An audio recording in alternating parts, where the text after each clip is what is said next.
जब आपने कॉन्स्टिट्यूशन पढ़ना चालू किया उस समय भी आपने एक राज्य की परिभाषा पढ़ी थी। बस पर वहाँ पर राज्य का अर्थ एक ऐसे क्षेत्र से थी जहाँ पर एक सरकार है, जहाँ पर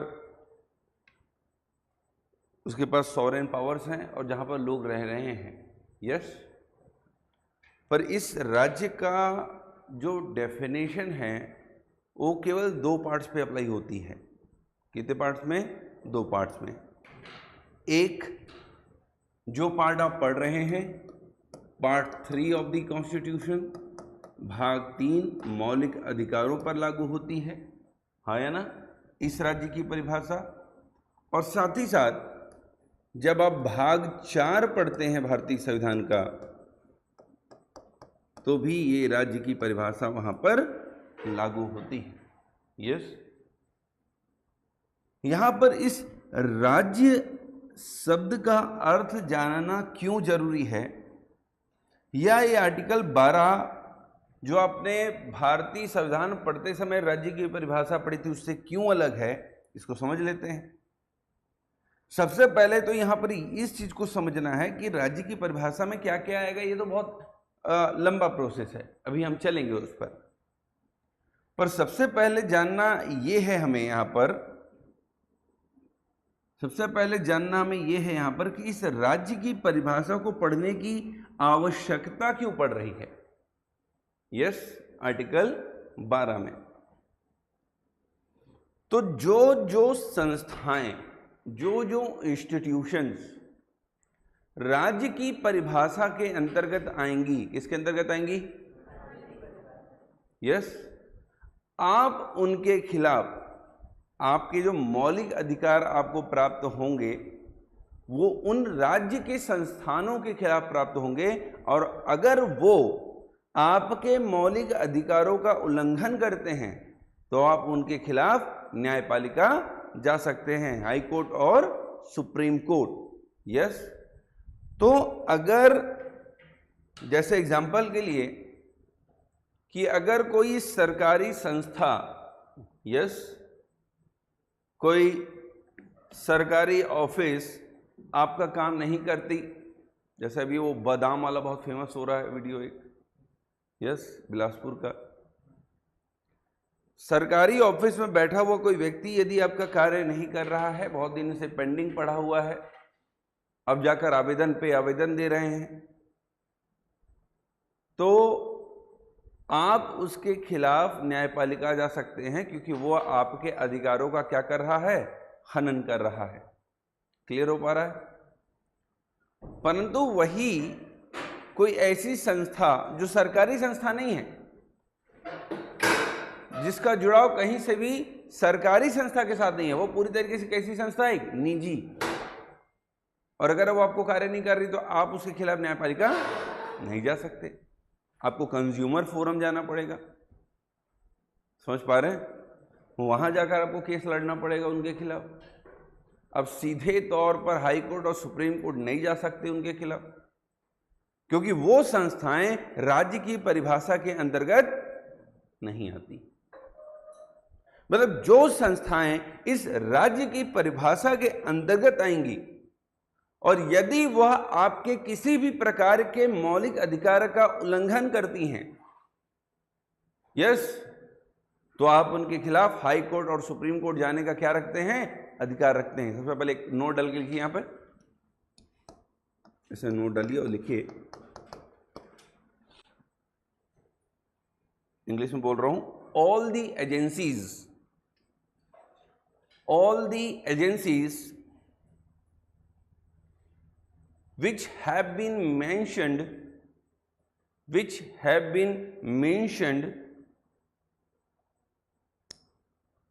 in the definition of the state, can be challenged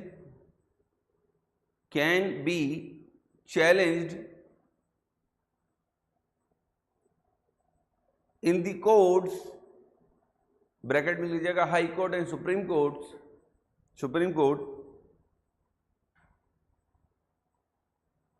bracket close, if they violates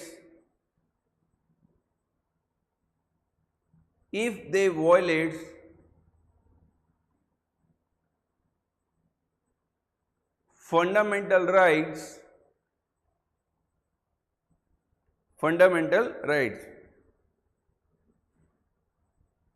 clear हो पा रहा है?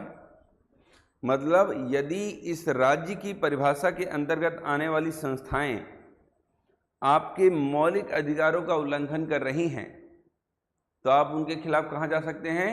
न्यायपालिका। हिंदी में लिखिएगा, राज्य की परिभाषा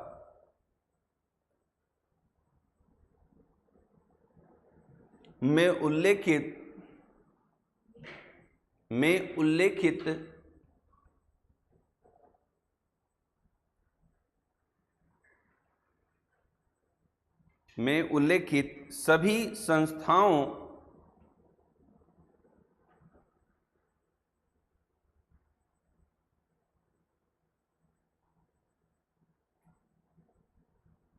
संस्थाओं के खिलाफ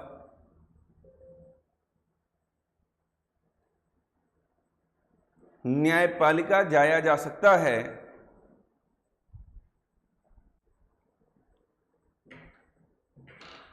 ब्रैकेट में हाई कोर्ट, सुप्रीम कोर्ट जाया जा सकता है यदि वह भाग 3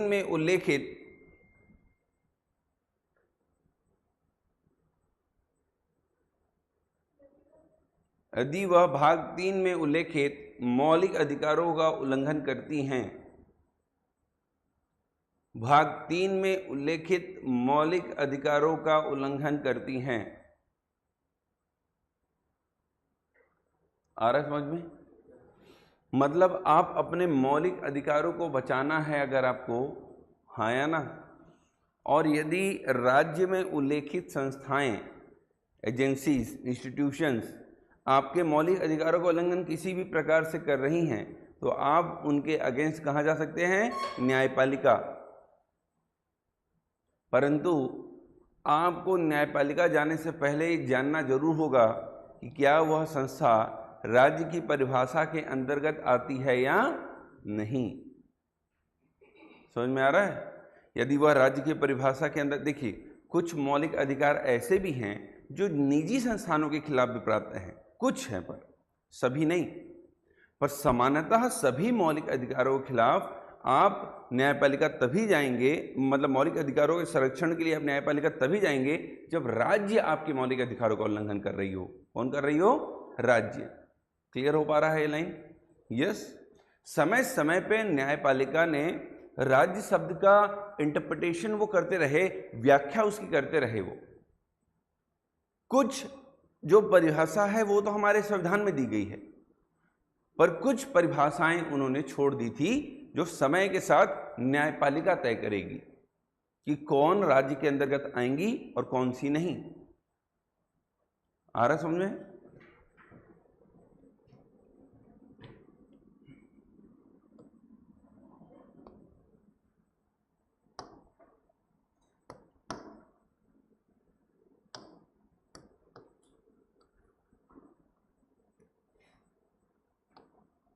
सबसे पहला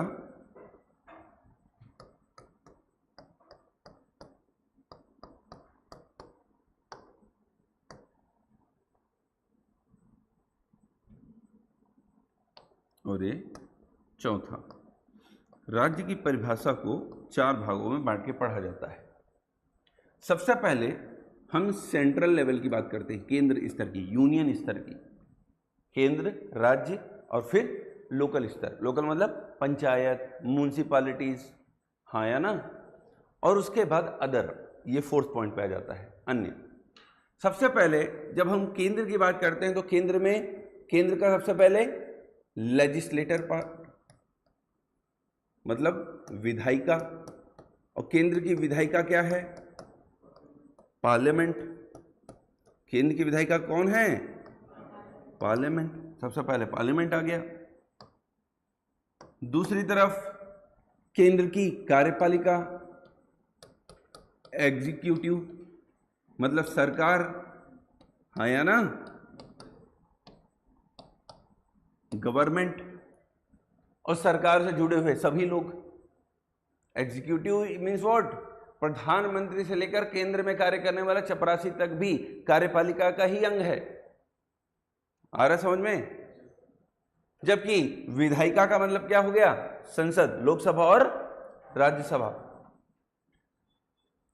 यदि विधायिका और सरकार पहले केंद्र स्तर पर आ गई, फिर राज्य स्तर पर भी स्टेट लेजिस्लेचर, राज्य विधानमंडल आ जाएंगी, हाँ या ना? कौन आ जाएंगी? राज्य विधानमंडल। मतलब अगर संसद भी ऐसा कोई कानून बना दे, यदि राज्य विधानमंडल ऐसा कोई कानून बना दे जो आपके मौलिक अधिकार का उल्लंघन करती है, तो आप उसके खिलाफ कहां जा सकते हैं? न्यायपालिका जाने का क्या रखते हैं? अधिकार रखते हैं। वैसे ही कार्यपालिका कहां की? राज्य की कार्यपालिका। कहां की कार्यपालिका? राज्य की। छत्तीसगढ़ राज्य, मध्य प्रदेश राज्य, वॉटेवर। आ रहा समझ में? विधायिका कार्यपालिका केंद्र की, विधायिका कार्यपालिका राज्य की। यस है नो? फिर लोकल अथॉरिटीज। लोकल अथॉरिटीज में कौन कौन आ गए? स्थानीय प्राधिकारी, हिंदी में स्थानीय प्राधिकारी। यस। सबसे पहले केंद्र स्तर पर बात किया, केंद्र में कौन कौन आ गई? कार्यपालिका भी और विधायिका भी। फिर राज्य स्तर पर बात किया, वहां पर भी कौन आ गई? विधायिका भी और कार्यपालिका, सबको समाहित कर लिया हमने। फिर तीसरे कौन से स्तर पर आ गए? लोकल स्तर पर स्थानीय प्राधिकारी, मतलब कौन? लिखते जाइए। पहला म्युनिसिपैलिटी, यहां पर लिखूं म्युनिसिपैलिटी, म्युनिसिपल कॉरपोरेशंस वगैरह, हाँ या ना? पंचायत एंड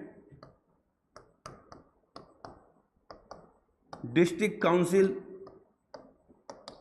जिला परिषद, नगर पालिकाएं,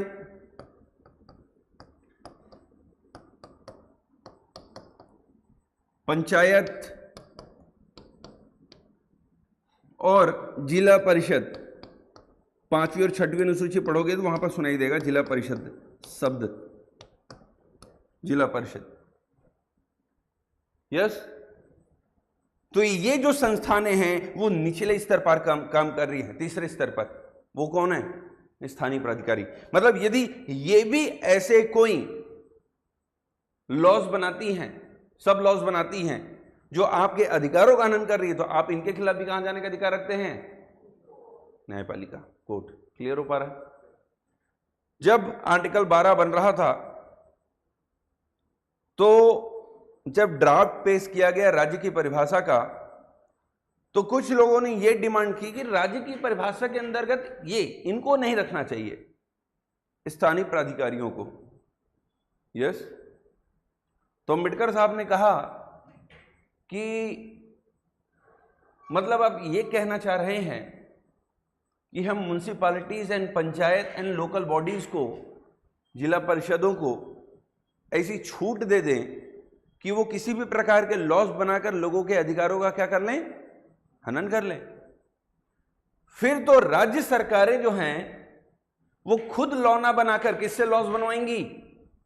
सब लॉस बनवाएंगी इनसे, क्योंकि इनके खिलाफ आप कहां नहीं जा सकते। यस। तो इनको भी राज्य की परिभाषा में रखना क्या है? आवश्यक है। यस।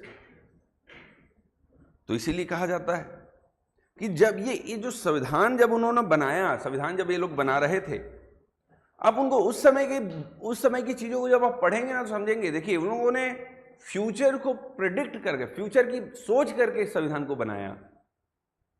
यस। और संविधान के निर्माण में पूरी संविधान सभा ने अपना योगदान दिया। क्योंकि हमें चीजें तब पता चल पाई कौन सी चीजें सही है और कौन सी चीजें गलत, क्योंकि कोई उसके खिलाफ था और कोई उसके पक्ष में। यस, तभी तो हमें पता चल पाएगी क्या किस काम के लिए बना। आ रहा समझ में? तो नगर पालिकाएं, पंचायत और जिला परिषद, ये किसने स्तर पर आ गई? तीसरे स्तर पर।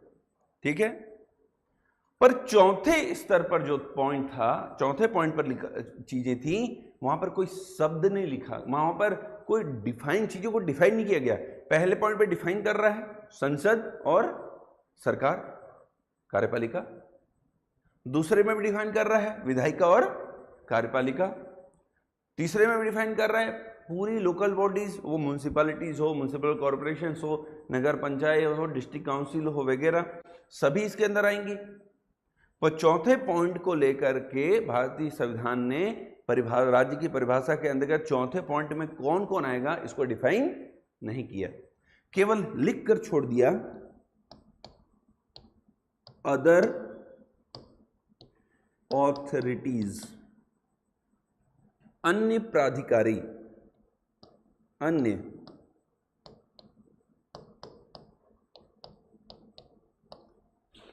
प्राधिकारी। तुम्हारे यहां शादी का कार्ड आया जिसमें नाम लिखा था तुम्हारा और लिखा था परिवार के अन्य सदस्य, मतलब वहां पे बंधन नहीं है कितने लोग जाना है, पूरा खानदान को लेकर चले जाओ तुम। पर वहां पर लिखा होता तुम्हारा और दूसरे किसी और का नाम, दो का नाम लिखा होता, और अन्य वगैरह अन्य लिखा होता। इसका मतलब केवल कितने लोगों को बुलाया गया है? दो लोगों को।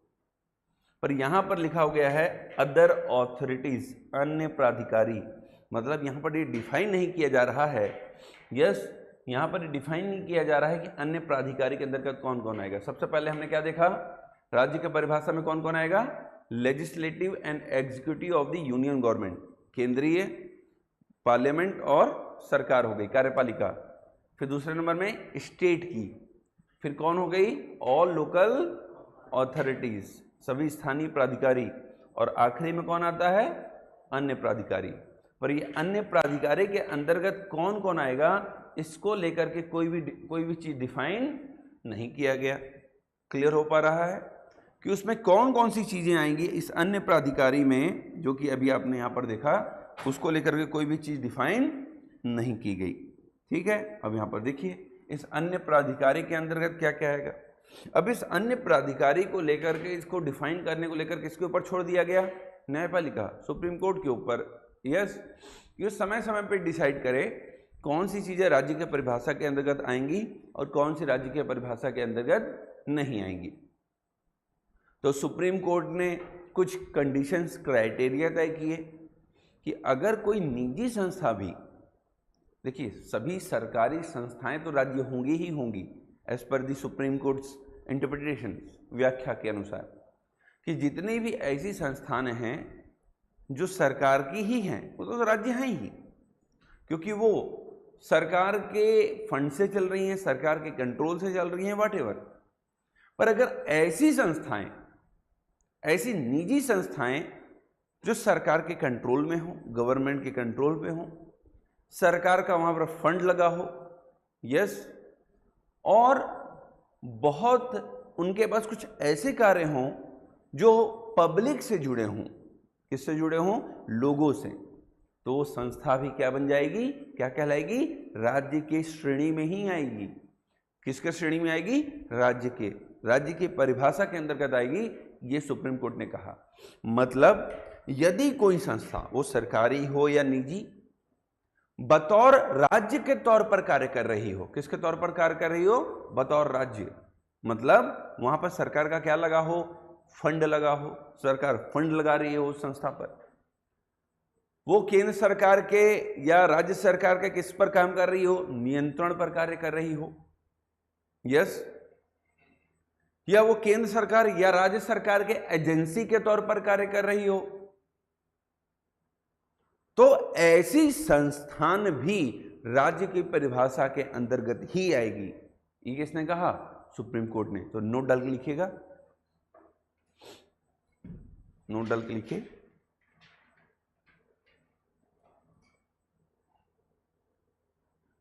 According to the Supreme Court,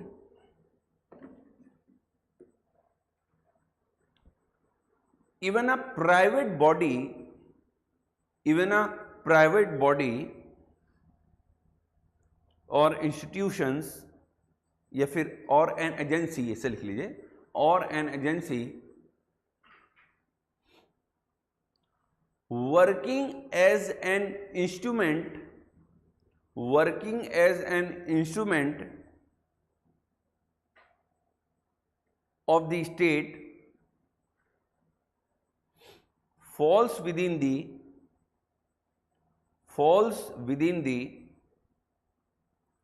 meaning of the state, falls within the meaning of the state under Article 12.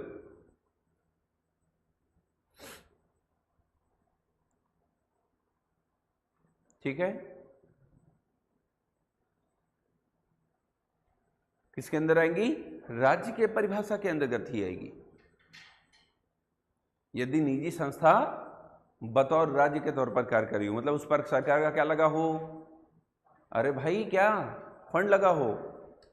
किसके कंट्रोल पर कार्य कर रही हो? किसके लिए कार्य कर रही हो? मतलब जब वो संस्था बतौर राज्य के तौर पर कार्य कर रही है या राज्य के लिए कार्य कर रही है, तो हमें वो क्या फीलिंग दे रही है कि वो सरकार का ही कार्य है। आ रहा समझ में? तो सभी संस्थान क्या कहलाएंगी? राज्य कहलाएंगी। और इन सभी संस्थानों में, जितनी संस्थानों को मैं अभी पढ़ा रहा हूं, इस सभी संस्थानों पर आपको RTI लगाने की अधिकार होता है, राइट टू इंफॉर्मेशन, सूचना का अधिकार। ये बहुत इंपॉर्टेंट लाइन है। यस, मतलब क्या कर लेना था, इसको नोट कर लेना था। यस, कि इन सभी संस्थानों में क्या लगाई जा सकती है? सूचना के अधिकार के तहत सूचना प्राप्त की जा सकती है। सूचना का अधिकार अधिनियम कौन सी ईयर का है? 2005। वेरी गुड, ठीक है। लिखिए, हिंदी में लिखिए। अब हिंदी में, इंग्लिश में लिखवाया था ना, लिखिएगा। उच्चतम न्यायालय के अनुसार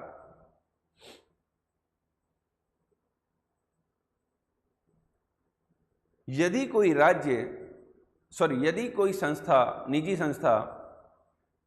निजी संस्था या एजेंसी बतौर राज्य के तौर पर कार्य कर रही है, बतौर राज्य के तौर पर कार्य कर रही है,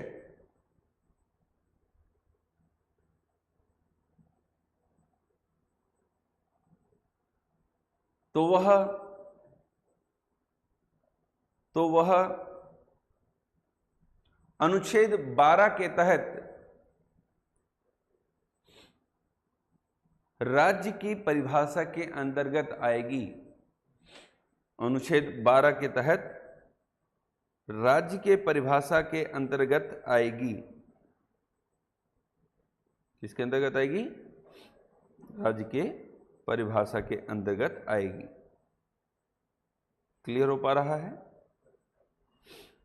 अब जब हम राज्य की परिभाषा के अंतर्गत अन्य के बारे में करते हैं, तो जितनी संस्थान आप सरकारी देख रहे हैं वो तो राज्य है ही। वो UGC क्यों ना हो, वो आप सेल,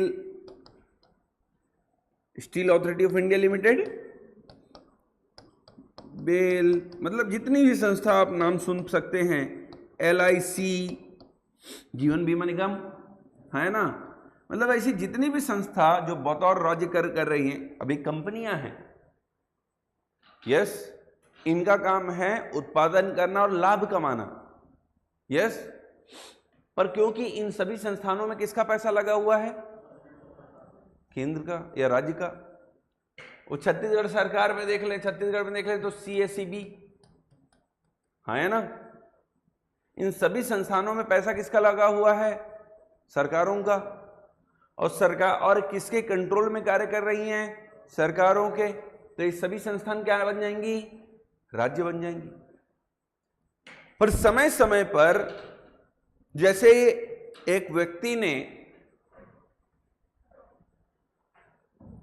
बीसीसीआई सुना है, क्या है? काउंसिल क्रिकेट का, हाँ या ना? बीसीसीआई को लेकर के एक आरटीआई फाइल की एक व्यक्ति ने और बीसीसीआई से सूचना मांगी कि बीसीसीआई इस वर्ष में कितना पैसा उसने कमाया और कितना पैसा खर्चे, हाँ या ना? उसकी सूचना मांगी बीसीसीआई से, एंड बीसीसीआई ने मना कर दिया कि हम ये सूचना नहीं दे सकते क्योंकि हम राज्य की परिभाषा के अंतर्गत नहीं आते। यस। फिर वो मामला सुप्रीम कोर्ट तक पहुंचा और सुप्रीम कोर्ट ने यह तय किया कि बीसीसीआई राज्य नहीं कहलाएगी। यस, क्योंकि बीसीसीआई जो फंड प्राप्त करती है वो टिकट बेचकर कमाती है। यस, शेयर से कमाती है, ना कि सरकारें पैसा लगाती हैं वहां। यस, और ना ये पूरी तरीके से सरकारों के नियंत्रण पर कार्य करती है। इनका खुद का एक अपना खुद की रेगुलेटरी बॉडी है, उसके थ्रू ये रेगुलेट होती है, हाँ या ना? और इसे अंतर्राष्ट्रीय स्तर पर रेगुलेट करने के लिए एक और संस्था बैठी हुई है, वो है आईसीसी। मतलब सरकारों का इस पर कोई भी प्रॉपर नियंत्रण नहीं है। क्लियर हो पा रहा है? फंड्स भी ये मार्केट से कमाती हैं, सरकारें इसमें पैसा नहीं डाल रही हैं, तो ये संस्था राज्य नहीं कहलाएंगी। मतलब यहां पर मैं आपको ये समझाना चाह रहा हूं कि अगर बहुत सारी संस्थान राज्य हैं तो कुछ संस्थान ऐसे भी हैं जो राज्य की परिभाषा के अंतर्गत नहीं आएंगी क्योंकि वो बतौर राज्य कार्य नहीं कर रही। आ रहा समझ में?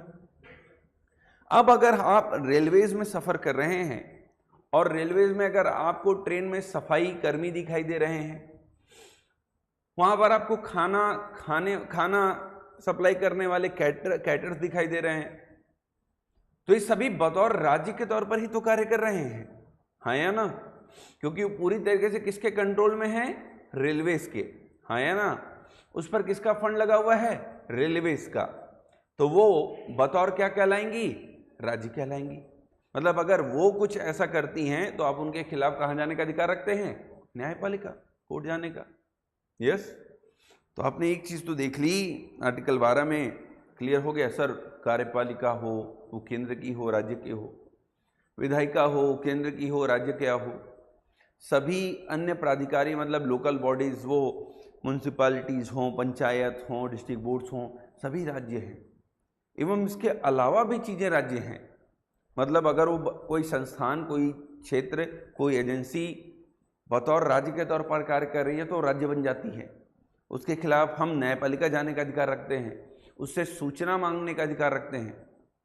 पर यहाँ पर कहीं भी आपको एक शब्द नहीं दिखाई दी जिसको लेकर वो है न्यायपालिका, कि क्या न्यायपालिका राज्य है या नहीं, हाँ या ना? ये प्रश्न तो यहाँ पर आया ही नहीं, और ना हमारे कहीं डेफिनेशन में भी न्यायपालिका की बात की गई है।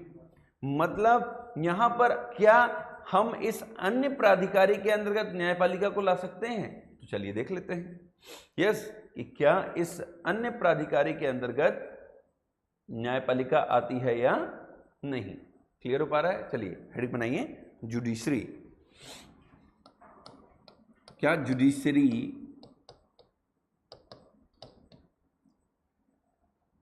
आर्टिकल 12 का पार्ट है या नहीं, ये देख लेते हैं। न्यायपालिका,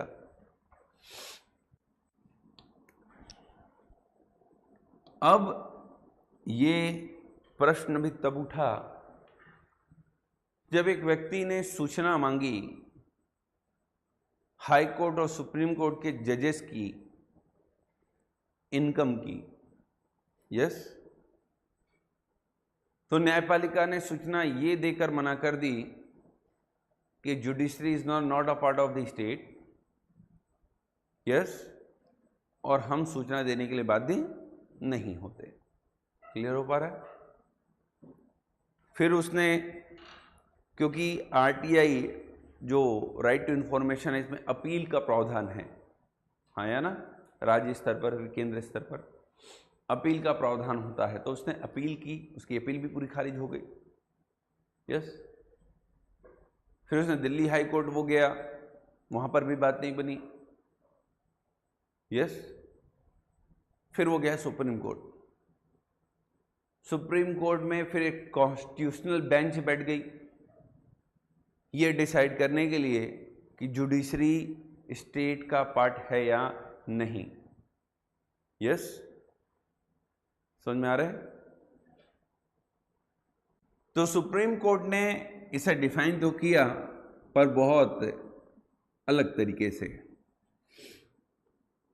अभी तक लोग जुडिशरी को केवल जुडिशरी की तरह ही जान रहे थे कि न्यायपालिका होती है भाई एक, हाँ या ना, न्यायपालिका मीन्स न्यायपालिका। पर सुप्रीम कोर्ट ने जब जुडिशरी को डिफाइन किया, यस, तो उसने जुडिशरी के दो फंक्शन डिसाइड कर दिए। कितने? दो। एक नॉन जुडिशियल फंक्शन, गैर न्यायिक कार्य, नॉन जुडिशियल फंक्शंस, और दूसरा जुडिशियल फंक्शंस, न्यायिक कार्य। मतलब न्यायपालिका भी दो कार्य करती है। ये तब समझ में आया कि वो एक गैर न्यायिक कार्य भी करती है और दूसरा न्यायिक कार्य भी करती है। आ रहा समझ में? अब उन्होंने इसको डिफाइन किया। उन्होंने कहा कि जुडिशियल फंक्शन या न्यायिक कार्य जुडिशरी की क्या है, जब वो न्याय दे रही होगी। क्या दे रही होगी? जजमेंट्स, केस को सुनवाई कर रही होगी, कोर्ट में जज साहब बैठे हैं, वो अपने कार्य कर रहे हैं। ये सभी न्यायपालिका के कौन से कार्य हैं? न्यायिक कार्य हैं, जुडिशियल फंक्शंस हैं।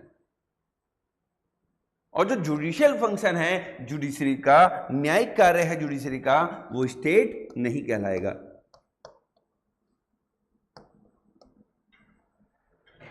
यस, आ रहा समझ में?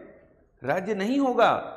न्यायपालिका का कौन सा कार्य है? न्यायिक कार्य। मतलब तुम ये नहीं पूछ सकते जज साहब से, जज साहब आपने किस ग्राउंड में जजमेंट दिया बताइए, आरटीआई के तहत। आ रहा है समझ में? आपने इसको बेल दे दिया, उसको बेल नहीं दिया, किस ग्राउंड पे दिया बताइए, नहीं पूछ सकते आप। सूचना के अधिकार के तहत ये सारे प्रश्न पूछने के अधिकार आपके पास नहीं है।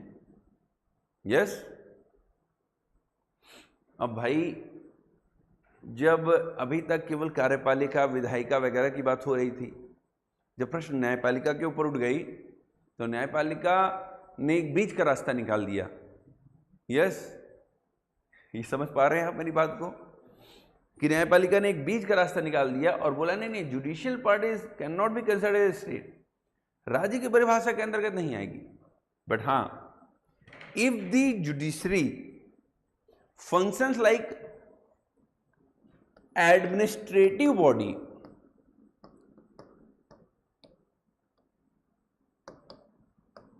हाँ या ना, जब वह एक एडमिनिस्ट्रेटिव बॉडी की तरह कार्य कर रही है, प्रबंधन का कार्य कर रही है, तब वो क्या कहलाएगी? Non judicial. उसके नॉन जुडिशियल फंक्शन मतलब जजेस को अपॉइंट करना, जजेस को सैलरी देना, न्यायपालिका में कर्मचारियों की नियुक्ति करना, यस, उनकी सैलरी देना, उनके डिपार्टमेंट्स तय करना, ये सभी न्यायपालिका के कौन से कार्य होंगे? प्रशासनिक कार्य, एडमिनिस्ट्रेटिव फंक्शंस। कौन से कार्य होंगे?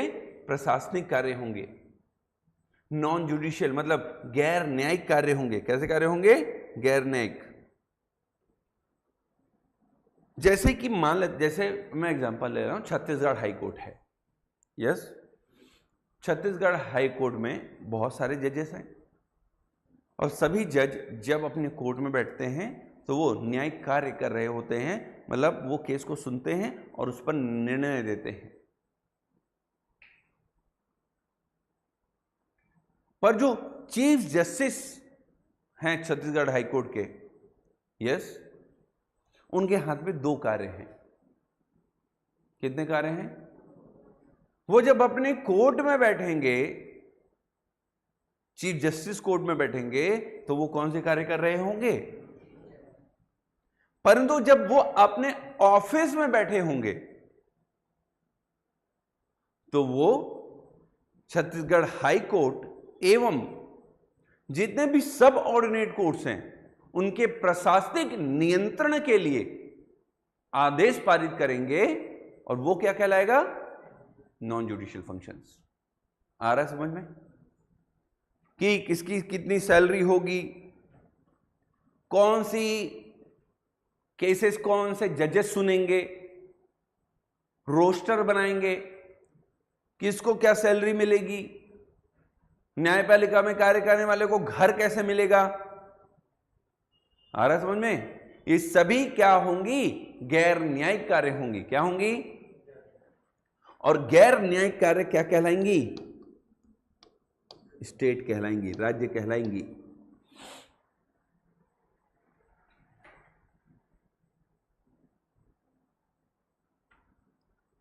समझ में आ रहा है, मतलब जुडिशरी का अगर आपसे इस तरह के क्वेश्चन पूछे, अगर क्वेश्चन में ये पूछता है जुडिशरी स्टेट है या नहीं, तो आंसर नो करिए। क्या करिए, अगर ऐसे पूछता है कि जुडिशरी के नॉन जुडिशियल या एडमिनिस्ट्रेटिव बॉडी के तौर पर जब कार्य कर रही है, मतलब प्रशासनिक संस्था के तौर पर कार्य कर रही है, तो क्या वो ये एक राज्य की परिभाषा के अंदर आएगी, तो फिर हाँ बोलिए। जब मैं आपसे ये पूछूं क्या कोई निजी संस्था राज्य है, तो बोलिए ना, नहीं। पर मैं अगर आपसे ये पूछूं क्या कोई निजी संस्था अगर बतौर राज्य कर रही है, कार्य कर रही है, तो क्या वो एक राज्य है, तो बोलिए हाँ। मतलब प्रश्न का उत्तर देते समय आपको ध्यान देना पड़ेगा कि प्रश्न कैसे पूछ रहा है। आ रहा समझ में, मतलब आर्टिकल 12 में जितनी भी चीजें आपको दिखाई दी, इनमें से कोई भी संस्था यदि आपके मौलिक अधिकारों का क्या कर रही हो, उल्लंघन कर रही हो, हनन कर रही हो, तो आप उसके खिलाफ कहाँ जाने का अधिकार रखते हैं, न्यायपालिका कोर्ट जाने का क्या रखते हैं, अधिकार रखते हैं। क्लियर हो पा रहा है, इसलिए हमें इसकी परिभाषा जानना आवश्यक हो जाता है, राज्य की परिभाषा।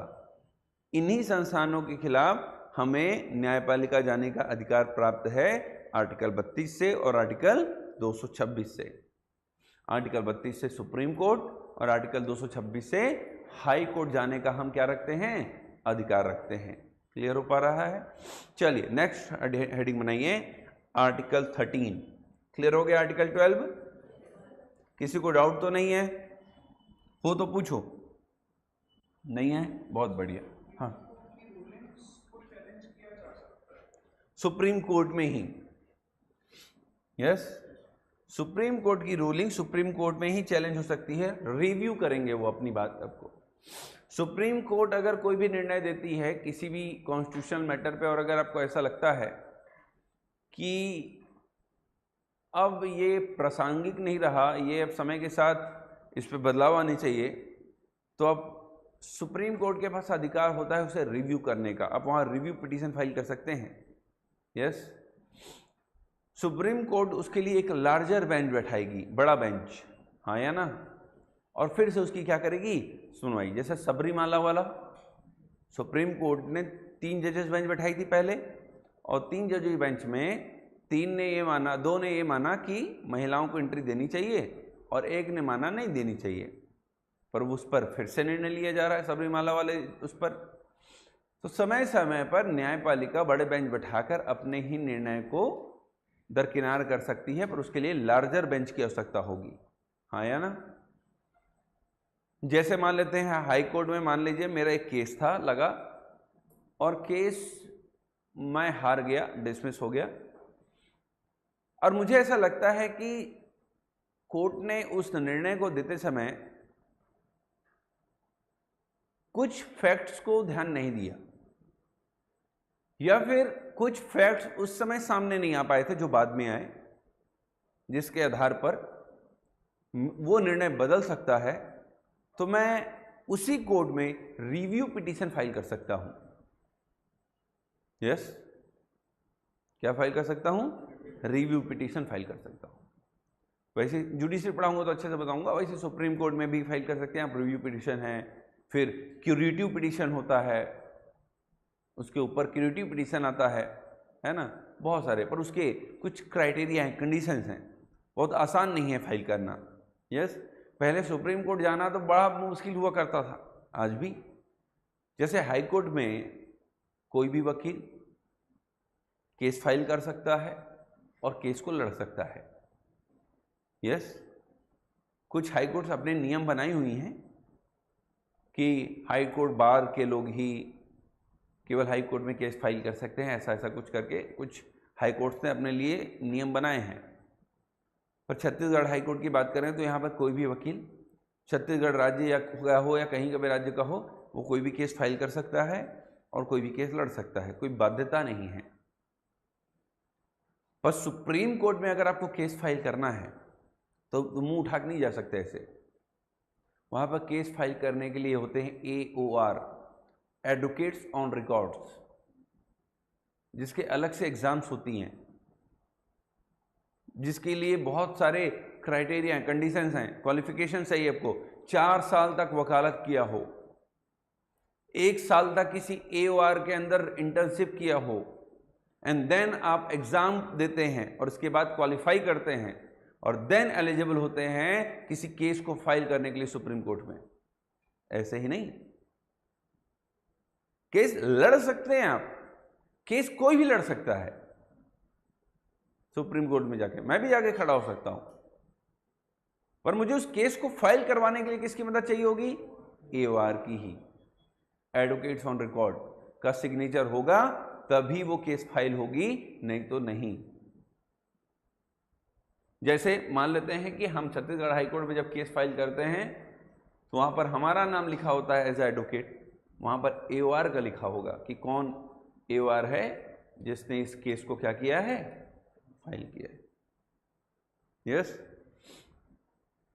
तो सुप्रीम कोर्ट में केस ले जाना इतना आसान नहीं होता। इसीलिए कोई भी केस जब सुप्रीम कोर्ट जाती हैं तो वहां पर वकील बहुत ज़्यादा चार्ज करते हैं, क्योंकि उसमें से कुछ पैसा तो किसको देना होता है उनको?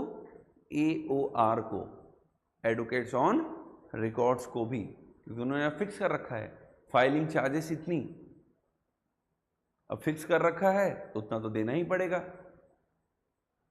प्लस जैसे छत्तीसगढ़ हाईकोर्ट में मान लीजिए आपने कोई केस फाइल किया, तो मुझे अगर सपोर्टिंग डॉक्यूमेंट्स फाइल करनी है तो मैं हिंदी में कर सकता हूं।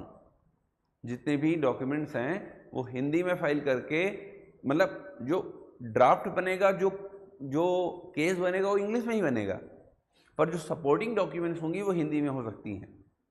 पर सुप्रीम कोर्ट में ऐसा नहीं चलता। सुप्रीम कोर्ट में अगर आपने सपोर्टिंग डॉक्यूमेंट्स हिंदी में फाइल की है तो सभी को ट्रांसलेट करना जरूरी होता है इंग्लिश में, हिंदी में नहीं। यस, मतलब वहां पर बहुत सारे लोग केवल किस चीज का कार्य कर रहे हैं? ट्रांसलेशन का। यस, और पर पेज 100 रुपए ले रहे हैं ओनली फॉर द ट्रांसलेशन। मतलब अगर आपने 100 पेजेस लगाए तो 10,000 रुपए चले गए केवल ट्रांसलेशन में। और अगर ठीक ठाक पिटीशन आप जब कोर्ट में लगाते हैं तो 30, 40, 50 पेजेस तो ऐसे ही जाती हैं। समझ में आ रहा है? तो बहुत सारे नियम हैं। हेडिंग बनाइए, article 13, protection of fundamental rights from other laws. ये अदर लॉज क्या है, अन्य कानून क्या है, इस पर समय के साथ बात करेंगे। अब आर्टिकल 13 जो है वो हमें ये बताता है कि ऐसे कोई कानून, ऐसा कोई लॉ जो हमारे मौलिक अधिकारों का उल्लंघन कर रही हैं तो वो शून्य हो जाएंगी। क्या हो जाएंगी? 0 हो जाएंगी। फिर लॉ की परिभाषा भी बताई गई है आर्टिकल 13 में। यस, और आर्टिकल 13 के अंतर्गत ही, आर्टिकल 13 जब आप पढ़ेंगे तभी आपको एक चीज दिखाई देगी यहां पर, the basic feature of the Indian constitution. Article 13 की ही लड़ाई ने पैदा किया मूल ढांचे को। यस, आर्टिकल 13 में लॉ की परिभाषा दी गई और लॉ की परिभाषा के अंतर्गत कहा गया कि यदि ऐसा कोई भी लॉ बनता है, पहले इसमें यह कहा गया आर्टिकल 13 क्लॉज 1 में यह कहा गया कि संविधान की पूर्व की ऐसी कोई भी विधि, प्री कॉन्स्टिट्यूशनल लॉज मतलब संविधान से जो पहले बना हो, संविधान बनने के पहले, यस, संविधान बनने के पहले कैसे कोई भी कानून, कोई भी विधियां जो हमारे मौलिक अधिकारों का उल्लंघन कर रही हैं, किसका उल्लंघन कर रही है, तो वो उस मात्रा तक शून्य हो जाएंगी, ढक जाएंगी, छिप जाएंगी जिस मात्रा तक वो हमारे मौलिक अधिकारों का क्या कर रही हैं, उल्लंघन। ये हेडिंग बना लिया। आर्टिकल 30 नेक्स्ट हेडिंग बनाइए ये, उसके अंदर 13 क्लॉज 1 जो कि बात करता है किसकी, प्री कॉन्स्टिट्यूशनल लॉज, संविधान पूर्व विधियां, जिसको कहा जाता है डॉक्ट्रिन ऑफ एक्लिप्स, ग्रहण का सिद्धांत। सुप्रीम कोर्ट ने आर्टिकल 31 क्लॉज 1 को लेकर एक सिद्धांत दिया जिसे डॉक्ट्रिन ऑफ एक्लिप्स के नाम से जाना जाता है। क्या है समझते हैं।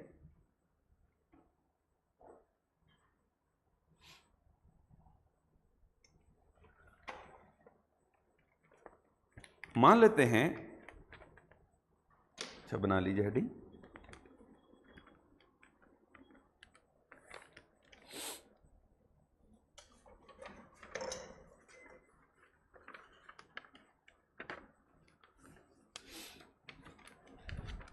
इट इज अ लॉ, एक लॉ है जो कि कॉन्स्टिट्यूशन से पहले बनी हुई है, मतलब 26 जनवरी 1950 से पहले बना कानून।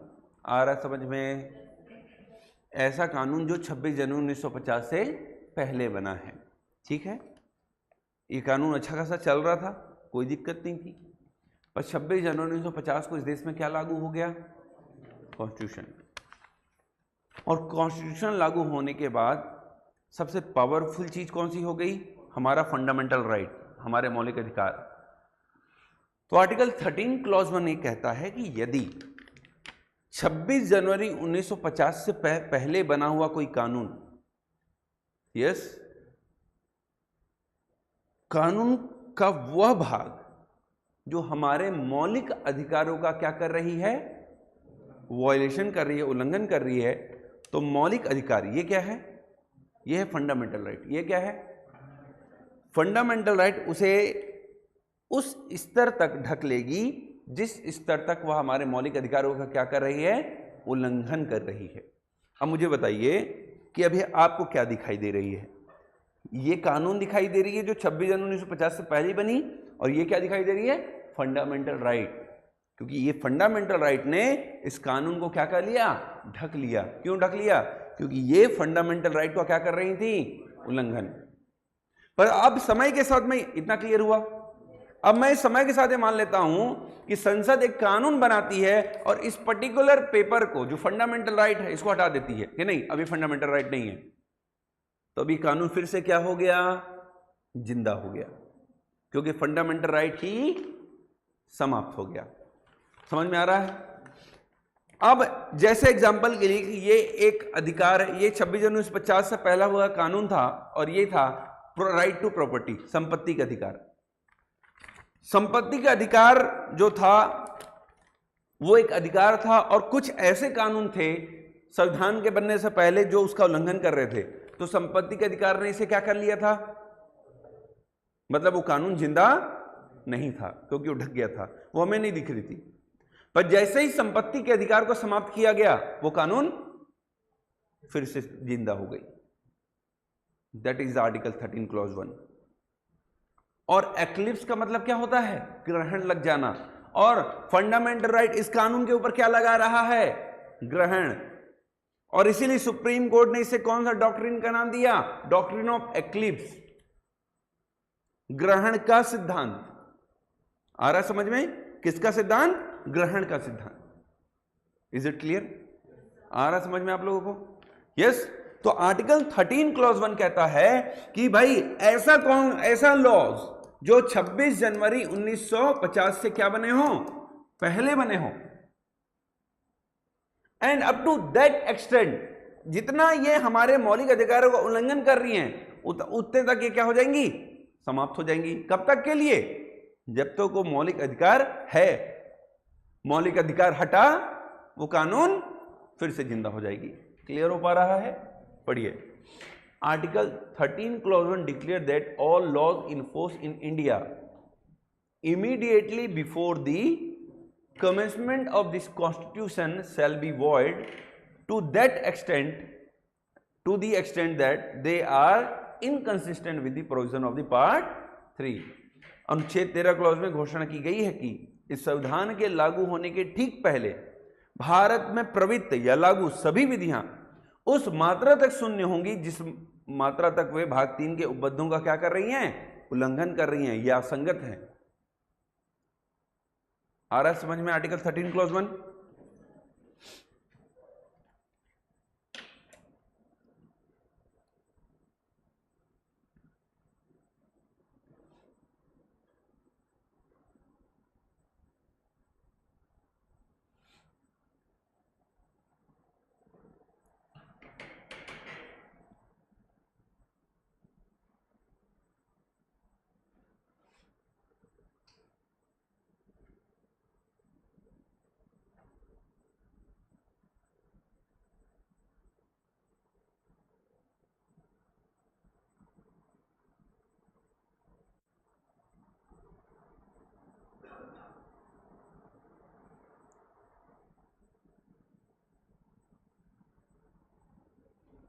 ध्यान से पढ़ना, आर्टिकल 13 है ना, आपकी बुक्स में नहीं मिलेगा। ठीक भैया? तो जो भी डाउट्स हो मुझसे ही पूछ लेना, क्योंकि ये जो नोट्स बनेगी आर्टिकल 13 की, ये आपको सामान्यतः किसी भी बुक में प्राप्त नहीं होगी।